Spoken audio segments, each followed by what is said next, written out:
Assalamualaikum warahmatullahi wabarakatuh. Alhamdulillahi rabbil alamin. Nahmaduhu wa nasta'inuhu wa nastaghfiruhu wa natubu ilaih. Assalatu wassalamu ala Muhammadin asyrafil anbiya'i wal mursalin wa ala alihi wa ashabihi wa man tabi'ahum bi ihsanin ila yaumiddin. Asyhadu an la ilaha illallah wa asyhadu anna Muhammadan abduhu wa rasuluh.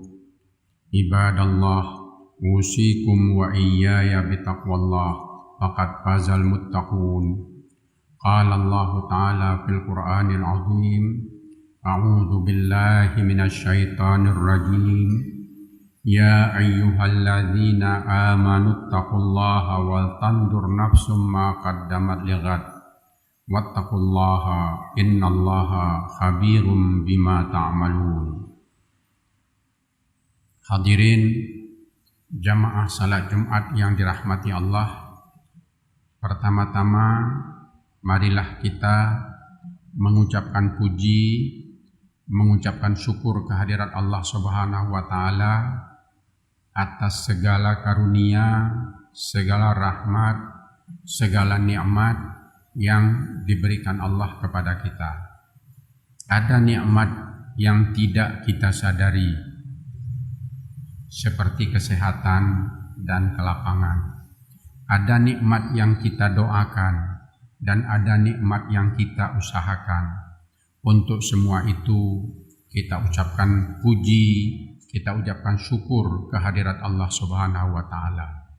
Salawat dan salam kita sampaikan kepada Nabi Muhammad beserta keluarga, para sahabat dan semua pengikut beliau sampai ke hari kiamat kelak.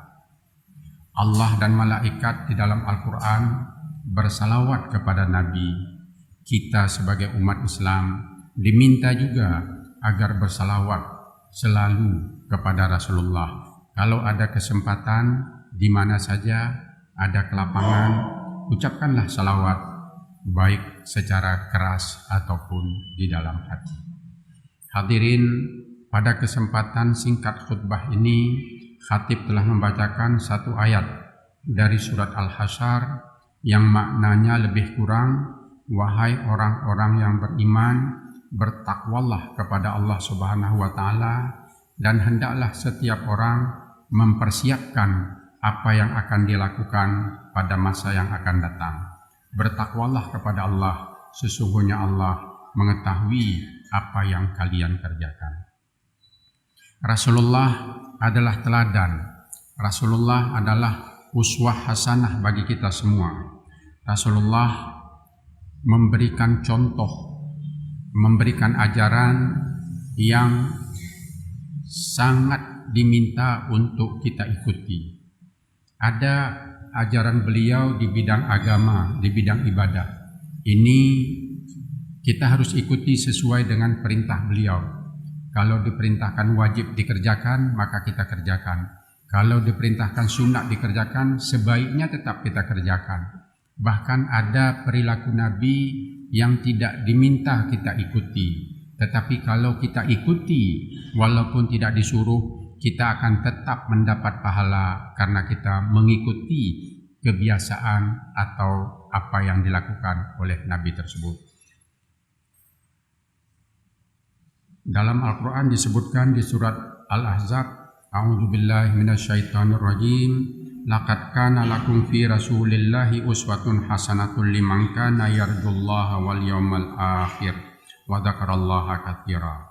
Sungguh pada diri Rasulullah itu ada keteladanan yang baik, ada contoh pribadi yang bagus sekali bagi orang yang ingin bertemu dengan Allah dan selamat pada hari kiamat nanti. Dan hendaklah kalian menyebut nama Allah sebanyak-banyaknya. Jadi kita selalu menyebut Rasulullah sebagai uswatun hasanah, sebagai teladan yang baik.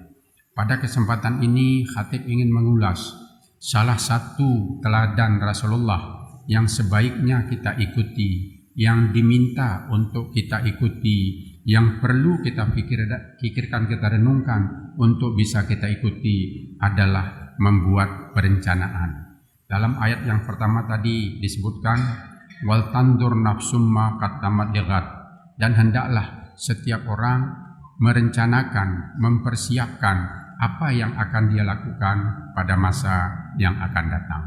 Ada beberapa ayat lain yang juga menceritakan bagaimana agar kita merencanakan masa depan kita dengan baik. Rasulullah sendiri selama masa kerasulannya 13 tahun di Mekah, 10 tahun di Madinah. Kalau kita baca dengan teliti riwayat hidup beliau, akan kelihatan bagaimana beliau merencanakan semuanya dengan sangat baik. Boleh dikatakan tidak ada pekerjaan yang dikerjakan Rasulullah itu yang tidak beliau rencanakan, hatta ketika dia dipaksa oleh musuh untuk melakukan sesuatu. Ketika orang-orang Quraisy mempersiapkan diri untuk menyerang Nabi di Madinah, baik itu pada perang Uhud dan perang Ahzab umpamanya, itu bukan Nabi yang merencanakan perang itu. Nabi tidak berencana berperang dengan orang Quraisy, tapi orang Quraisy datang ke Madinah menyerang Nabi. Nah, jadi Nabi terpaksa mengikuti gerak-gerik orang Quraisy tersebut, harus menghadapi apa yang dilakukan oleh orang Quraisy. Nah, dalam keadaan seperti ini pun Nabi membuat perencanaan. Dia tidak menghadapi musuh seadanya sebegitu saja, tidak. Nabi membuat perencanaan. Beliau bermusyawarah dengan para sahabatnya, apa yang harus kita lakukan untuk menghadapi musuh yang datang ke kota Madinah ini yang ingin menyerang kita. Dalam perang Uhud Nabi bermusyawarah. Lalu dalam musyawarah ini ada perbedaan pendapat. Sebagian menyatakan kita menunggu di batas kota, di pintu kota. Sebagian menyatakan kita menyerang keluar sana. Kita tunggu di gurun pasir sana. Di sana kita berperang dengan mereka. Rasulullah sebetulnya lebih cenderung untuk berada di pintu kota, jangan pergi keluar kota. Tapi suara yang meminta pergi keluar kota lebih banyak, lebih sungguh-sungguh, lebih keras dari suara orang-orang yang ingin berperang di dalam kota. Jadi pada akhirnya Rasulullah membuat kesimpulan untuk kita berperang keluar kota. Ini contoh Rasulullah bermusyawarah membuat perencanaan. Sesudah mereka keluar juga Nabi membuat perencanaan lagi, di mana kita berkemah, di mana pasukan induk diletakkan, lalu di mana musuh kita hadapi, di mana kita berlindung kalau ada serangan, bagaimana mempersiapkan air untuk peperangan dan sebagainya. Ini semua direncanakan oleh Rasulullah Sallallahu Alaihi Wasallam. Begitu juga ketika perang Khandaq sebagai perang besar, ini juga Rasulullah membuat perencanaan bagaimana menghadapi musuh yang jumlahnya 10.000 orang, sedangkan laki-laki dewasa di Madinah hanya ada 3.000 orang. Jadi 3.000 menghadapi 10.000. Bagaimana caranya supaya yang 3.000 ini tidak kalah? Salman Al-Farisi menyatakan kita menggali parit. Kita menggali parit untuk menghadang mereka, sehingga kalau parit ini kita gali, musuh tidak bisa melompati parit itu dengan kuda, karena lebarnya sudah dibuat tidak bisa diloncati oleh kuda. Jadi mereka harus menunggu di luar, tidak bisa masuk ke kota Madinah. Sedangkan pintu-pintu masuk lain, ya selain dari jalur yang dipersiapkan ini, itu juga ditutup oleh Rasulullah, dijaga. Ini sebuah perencanaan yang baik. Perencanaan ini menjadikan orang Quraisy harus menunggu, harus mengepung kota Madinah selama 1 bulan. 1 bulan mereka mengepung kota Madinah. Pada akhirnya turun hujan lebat, mereka pulang, peperangan tidak terjadi. Orang yang meninggal hanya beberapa saja. Hadirin jemaah yang terhormat, apa yang dilakukan Rasulullah itu adalah perencanaan. Dan perencanaan itu bisa kita sebut sebagai perencanaan yang baik. Kita diminta merencanakan ini bukan hanya untuk waktu yang singkat seperti itu. Tetapi sebagai umat Islam, kita diminta membuat perencanaan untuk jangka pendek dan juga jangka panjang. Kita membuat perencanaan untuk kehidupan kita di dunia ini sejak kita bisa berpikir, sejak kita mulai dewasa sampai akhir hayat kita, apa yang kita rencanakan. Dan sesudah itu kita juga merencanakan bagaimana kehidupan kita di akhirat nanti.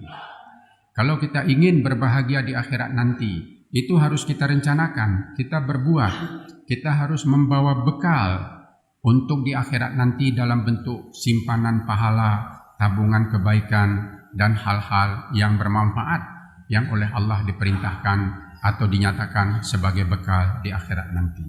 Ini harus kita lakukan.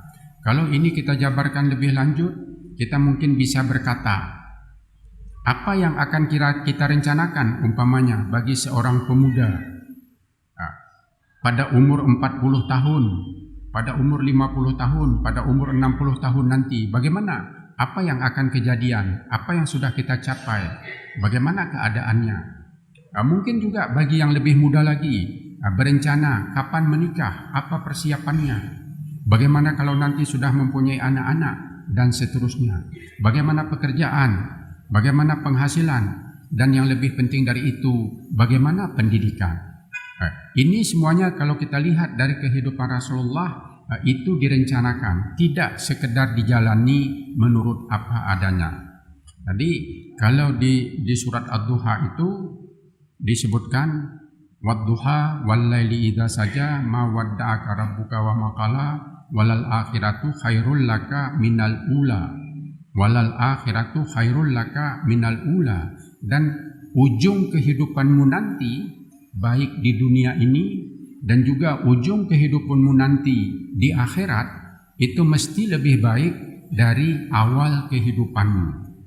Jadi masa depanmu harus lebih baik dari masa sekarang ini, baik masa depan yang jauh di akhirat nanti ataupun masa depan yang dekat ketika masih berada di dunia ini. Dalam hadis Nabi disebutkan, orang yang beruntung itu adalah orang yang masa depannya lebih baik dari masa sekarangnya dan masa lalunya. Orang yang masa depannya lebih buruk dari masa sekarang atau masa lalu adalah orang yang rugi.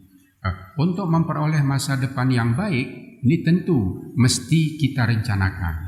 Kalau hanya kita jalani menurut apa adanya, belum tentu kita akan memperoleh sesuatu yang baik itu. Bahkan ketika kita rencanakan pun, belum tentu apa yang kita rencanakan itu bisa kita laksanakan semuanya seperti yang kita harapkan.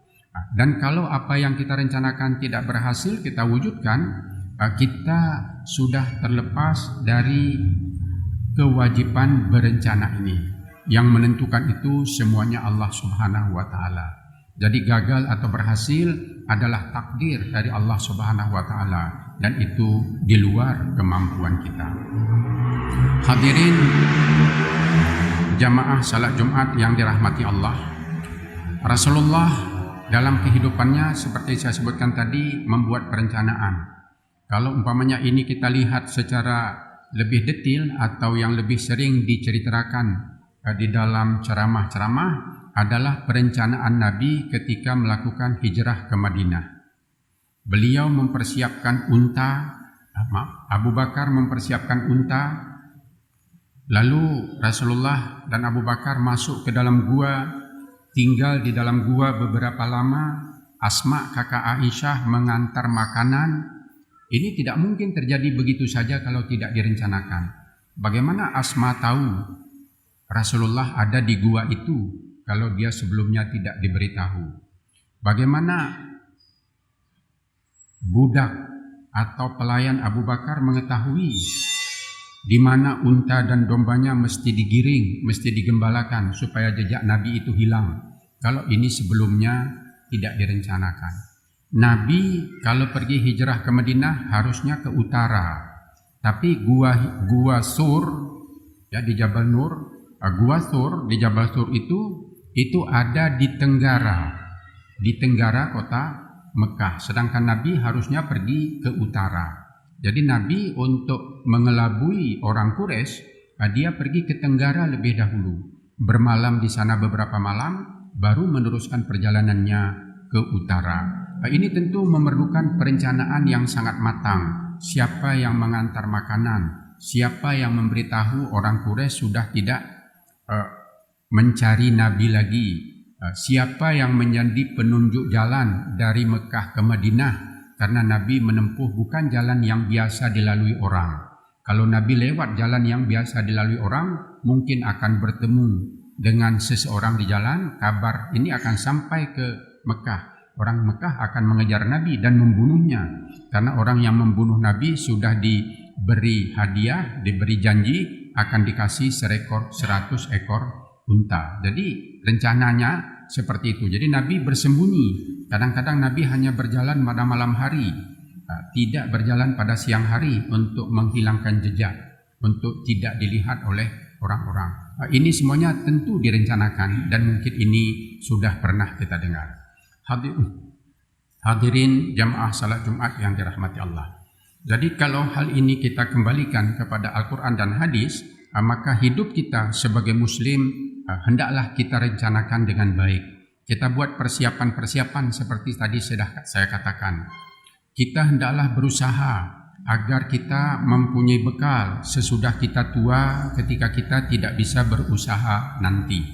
Ada tabungan yang kita simpan untuk itu. Kita harus menjaga kesehatan kita sejak dari masa muda, agar ketika kita tua nanti kesehatan kita tetap baik. Orang yang menyia-nyiakan kesehatannya pada usia muda, tidak menjaga kesehatannya pada usia muda, sehingga ketika dia tua menjadi sakit-sakitan secara tidak wajar, ya saya menyatakan tidak wajar, karena bagaimanapun orang pada usia tua lebih lemah dari orang pada usia muda. Sudah ma'ruf bahwa orang pada usia tua gerakannya menjadi terbatas, semuanya menjadi tidak sempurna. Tetapi kalau umpamanya dia mempunyai penyakit yang sebetulnya bisa dihindari, tetapi karena dia tidak menjaga kesehatannya penyakit itu datang, maka kita bisa masukkan orang ini ke dalam hadis Nabi tadi, termasuk kelompok yang rugi, kelompok yang masa depannya lebih buruk dari masa lalunya.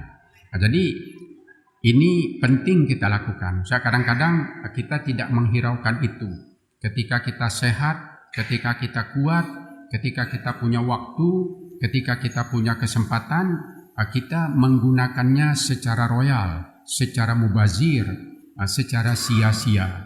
Ini juga satu hal yang tidak baik. Berperilaku mubazir dalam Islam itu sangat buruk. Apakah mubazir ini pada ekonomi, pada uang kita makan bersisa? Apakah mubazir ini pada kesehatan, kita menyia-nyiakan kesehatan kita, berjaga, makan tidak teratur sehingga kita sakit, atau kita tidak mau bekerja sehingga waktu kita habis begitu saja? Ini juga masuk ke dalam pengertian mubazir yang tidak diinginkan oleh Allah Subhanahu wa taala. Hadirin jamaah salat Jumat yang dirahmati Allah. Jadi pada ujung bulan Rabiul Awal ini memperingati kehidupan Nabi, marilah kita merencanakan, mengulang kembali, merenungkan kembali bagaimana perencanaan kita ke depan nanti. Apa yang mesti kita lakukan, apa yang mesti kita persiapkan dalam jangka pendek dan juga jangka panjang. Dan lebih dari itu, apa yang mesti kita lakukan dan kita persiapkan, bagaimana tahapan-tahapannya untuk kebahagiaan di dunia dan juga kebahagiaan di akhirat nanti. Untuk menutup khutbah ini, khatib ingin mengingatkan kita semua, COVID-19 atau pandemi ini belum berakhir.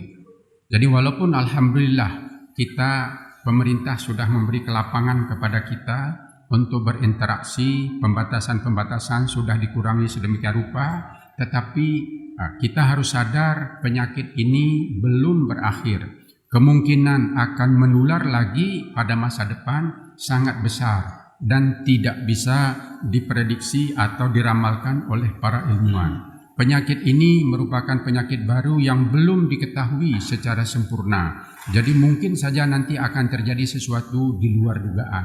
Jadi karena itu kewaspadaan kita bersama, kepatuhan kita bersama, menjaga protokol kesehatan agar kita secara bersama-sama terselamatkan dari penyakit ini perlu kita lakukan, dan menurut khatib ini masuk ke dalam bagian dari perencanaan kehidupan tadi.